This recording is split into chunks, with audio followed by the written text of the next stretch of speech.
334 قبل مسیح میں مقدونیہ کے بادشاہ سکندر نے سب سے بڑی فوجی مہم شروع کی تھی۔ معلوم تاریخ کی سب سے بڑی سپر پاور کے خلاف تلوار اٹھائی۔ ایرانی سلطنت یعنی پرشین امپائر، محض 20 سال کی عمر، اس کی شاندار اور نڈر قیادت میں اس نے جنگ کے بعد شکست فاش دے دی۔ ایک حیران کن 10 سالہ مہم جو اسے معلوم دنیا کے کنارے پر لے گئی۔ وہ اب تک کی سب سے بڑی سلطنتوں میں سے ایک کو بنا گیا تھا۔ تاریخ کے دائرے پر بہت کم مردوں کا اتنا بڑا اثر پڑا ہے۔ سکندر اعظم ایرانیوں کے نزدیک وہ ملعون سکندر تھا، لیکن مغرب کے لیے وہ امر ہو گیا، اور دنیا کے لیے الیگزینڈر دی گریٹ۔ مقدونیہ تقریباً 500 قبل مسیح میں ایک ناہموار زمین، فن فلسفہ میں درمیانہ ترقی یافتہ ایک ریاست تھی۔ اس وقت ملک کی 2 عظیم ترین شہر یا ریاستیں تھیں، ایک ایتھنز بحری طاقت جہاں جمہوریت، فن، ڈرامہ اور فلسفہ میں کمال ترقی یافتہ، اور ایک اسپارٹا یعنی اسپارٹن، ایک سادگی پسند عسکری معاشرہ جو اس کے لیے مشہور تھا۔ 480 قبل مسیح میں یہ دونوں شہر یا ریاستیں طاقتوروں کے حملے کا مقابلہ کرنے کے لیے ایک فوج یا ایک کمانڈ کے انڈر اتحاد میں شامل ہوئیں۔ اس وقت سلطنت فارس کے ساتھ تھرموپائل کے تنگ درے پر ایک چھوٹی سی یونانی فوج، جس کی قیادت 300 اسپارٹنز کر رہے تھے، فارس کی زبردست فوج سے 3 دن تک لڑائی کرتی رہی اور آخرکار گھیرے میں آنے کے بعد ماری گئی۔ پھر آبنہ اسلامس میں یونانی بحری بیڑے نے فارس کی عظیم بحریہ کو شکست دے دی، لیکن وہ ایرانیوں کو ایتھینائی ایکروپولس کے مقدس مندروں کو جلانے سے نہیں روک سکے۔ اگلے سال پلاٹیا میں یونانیوں نے ایران کے خلاف فیصلہ کن زمینی جنگ جیت لی اور انہیں اپنی جارحیت ترک کرنے پر مجبور کر دیا۔ اس سے اگلے 50 سال تک کلاسیکی یونان کا سنہری دور تھا، لیکن ایتھن اور اسپارٹا اور ان کے اتحادیوں کے درمیان بڑھتی ہوئی کشیدگی بالآخر جنگ کی طرف لے گئی۔ یونانی دہائیوں تک تباہ کن لڑائیوں میں مشغول رہے۔ یونانی شہری ریاستوں کے درمیان جنگیں تقریباً 1 صدی تک جاری رہیں، جس سے وہ تھک گئے، جنگوں سے اکتا گئے، لیکن بادشاہ فلپ دوئم کے تحت مقدونیہ ایک مضبوط فوجی قوت کے طور پر ابھرا۔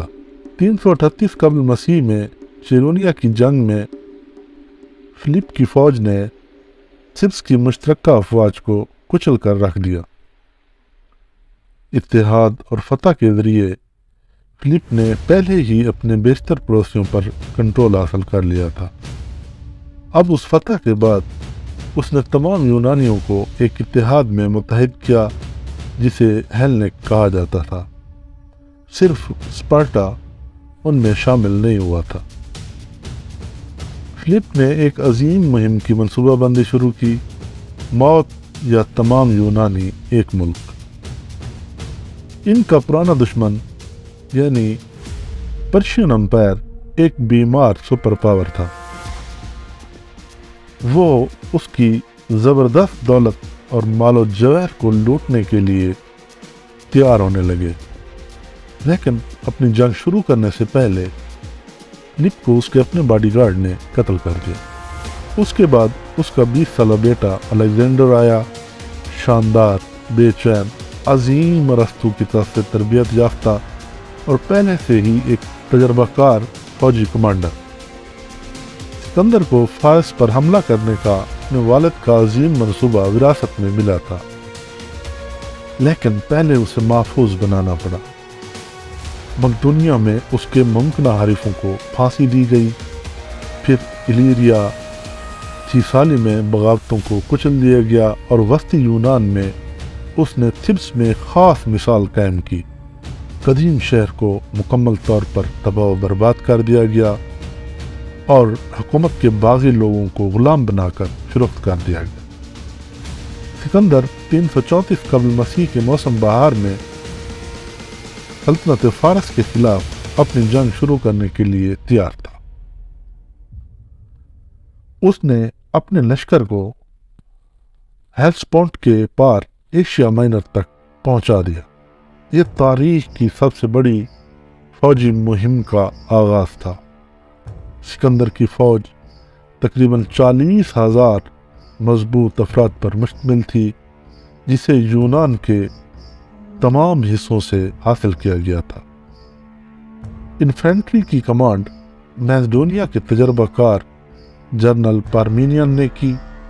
अगले दर्जे में 9,000 मकदूनियाई फ्लांगाइट्स जो 18 फुट लंबे सरीसा से मुसल्ला हैं। ये पेशेवर फौजी थे, अच्छी तरह से तरबियत याफ्ता और सिखाए गए, ड्रिल किए गए, जो कि जंग के लिए मुकम्मल तौर पर तैयार थे। इस भरी हुई तश्कील ने लोहे के नेज़ों की ठोस दीवार पेश कर दी, जिसे अमली तौर पर रोका नहीं जा सकता था। इसके अतराफ में होने वाले हमलों की रुकावट के लिए उसके पीछे अशराफिया की इन्फेंट्री यानी प्यादा फौज थी, जिसे हैपापिस्ट्स कहते थे। ये ढाल बरदार छोटे छोटे नेज़ों से मुसल्ला लश्कर था। इसके अतराफ पहलुओं की हिफाजत का हुक्म पार्मेनियन के बेटे निकानूर को दिया गया था। सिकंदर की फौज की दूसरी सफ 7,000 यूनानी इत्तेहादियों और 5,000 किराए के आदमियों पर मुश्तमिल थी। ये छोटे छोटे 8 फुट के नेज़ों यानी होप्लेटाइस से मुसल्ला थे। उन्होंने अपना नाम हापलोन से लिया। अपनी बड़ी गोल्ड शील्ड और छोटे नेज़े। एक होप्लाइट फ्लांकिस इतना मौसर नहीं था जितना मकदूनियाई फ्लांगाइट्स अपने 18 फुट नेज़े के साथ मजबूत था और मौसर था, लेकिन फिर भी मुसल्ला और उस वक्त के लिहाज से अच्छी तरह से ज़रा बख्तर बंद के साथ एक फ्लाइंग मुकम्मल तौर पर तैयार था। उसके बाद अर्गनाइंस, ये फौज के अशराफिया के महर लड़ाका, बर्छी फेंकने के लिए एकदम महर, थ्रिस और इलेरिया के दूसरे लड़ाका बर्छियों, सलंगों और कमानों से लैस थे। सिकंदर की फौज के शाख दस्ते घुड़सवार थे, जो कि 1800 अशराफिया के घुड़सवार थे, नेज़ा, तलवार और मजबूत ढाल से लैस। सिकंदर आज़म ने ज़ाती तौर पर अपने शाही दस्ते की क़यादत की। थीसाली से 1800 घुड़सवार भी थे, जिनकी कमांडर कालास के पास थी। 600 दूसरे मुख्तलिफ यूनान के हिस्सों से थे, जिनकी क़यादत एरिगेस कर रहे थे, और थ्रेस और पियोनिया से 900 स्काउट्स कासेंडर के मातहत थे। इस वक्त अजीम ईरानी सल्तनत को सूबों में तकसीम किया गया था, जिन्हें स्ट्रैप कहा जाता था। हर स्ट्रैपी पर एक गवर्नर या स्ट्रैप की हुकूमत होती थी। एशिया माइनर के वो लोग जो अब सिकंदर के हमलों से खतरे में थे, उन्होंने हिकमत अमली पर बात करने के लिए मुलाकात की। मेमन ऑफ रोड फारस में एक हुनरमंद किराए के यूनानी जनरल ने उन पर जोर दिया कि वो सिकंदर के साथ बराह रास्त जंग से गुरेज करें। उसकी बजाय उसने उन्हें मशवरा दिया वो झुलसी हुई ज़मीन की हिकमत अमली इस्तेमाल करें, गाँव और फसलों को जलाने के बाद अंदरून मुल्क वापस चले जाएं। सिकंदर की फ़ौज जल्द ही भूख और प्यास से मर जाएगी। ये अच्छा मशवरा था, लेकिन गवर्नर और जर्नैल बगैर लड़ाई के अपने सूबों को बर्बाद करने को तैयार नहीं थे। चुनाचे उन्होंने दरियाए ग्रानेक्स पर सिकंदर की फौज का सामना करने का फैसला किया। ईरानी फौज दरिया के पीछे खड़ी थी जो कि गहरा था और 60 फुट से ज्यादा चौड़ा था। उनकी अगली लाइन घुड़सवारों की एक दीवार थी जिसमें सल्तनत भर से चुने हुए महर तकरीबन 10,000 घुड़सवार थे। इनमें जदीद ईरान के हरकेनियन, अफगानिस्तान के बाख्तरी और तुर्की के पिफलागोनियन भी शामिल थे। पीछे रिजर्व में प्यादा दस्ते थे। इस वक्त फारस की फौजों में कई हजार यूनानी किराए के फौजी भी शामिल थे। ये लोग ईरानी सोने के लिए लड़ रहे थे। गोल ढाल और छोटे छोटे नेज़ों से मुसल्लह ये अफराद होप्लाइट्स थे।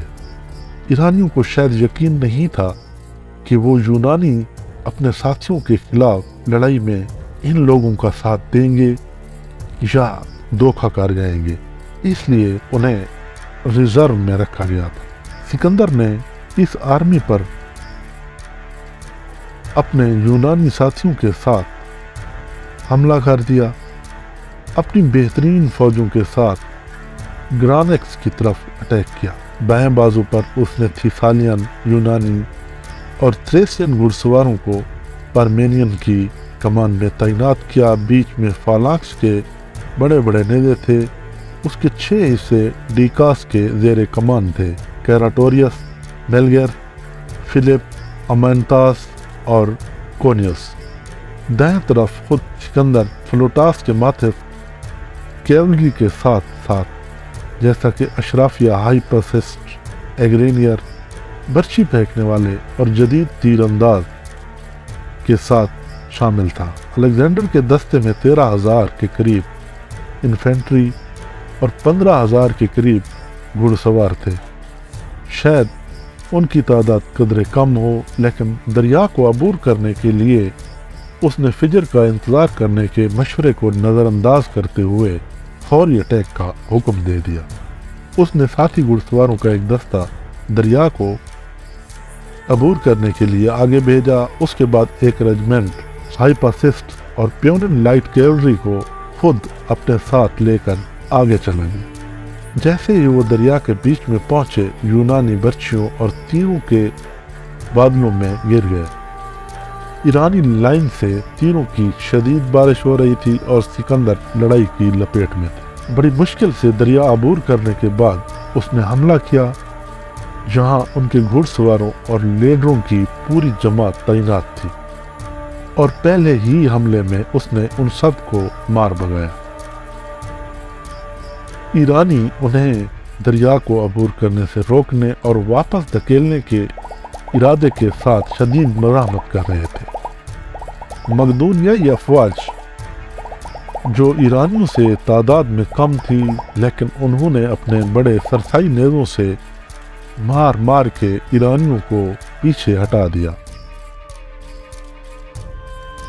अब यूनानी फौज दरिया के पार थी और ईरानी कैवलरी का सामना मकदूनिया की सरसाई नेज़ों की दीवार से था। छोटी सी जंग और मुजाहमत दिखाने के बाद ईरानी लश्कर उल्टे कदमों भाग खड़ा हुआ। सिकंदर के हमले की रफ्तार और तेजी का अंदाज़ा फारस के लश्कर में शामिल किराए के यूनानी फौजियों को बिल्कुल भी नहीं था, इसलिए उनको घेर लिया गया। सिकंदर के गुस्से में उनको यूनानियों को गद्दार करार दे दिया और उनकी अपीलों को नज़रअंदाज कर दिया। इन किराए के फौजियों को चारों तरफ से घेर कर उनका कत्लेआम किया गया। सिकंदर ने एक बड़ी फतह हासिल की थी। एशिया माइनर अब उसके रहम करम पर पड़ा हुआ था, लेकिन सल्तनत फारस अब भी बेपनाह दौलत और बहुत बड़ी ताकत की सरजमीन थी। उसका सामना करने के लिए पहले ही वो अपने वसाइल को तलाश कर रहा था। आगे आने वाले एपिसोड्स में आप देखेंगे कि सिकंदर आज़म ने ईरानी अजीम सल्तनत का क्या असर किया था और बादशाहों के बादशाह दारा का सामना किस तरह किया था। اور مکمل داستان سکندر اعظم آپ ہماری اگلی اقساط میں دیکھ سکیں گے۔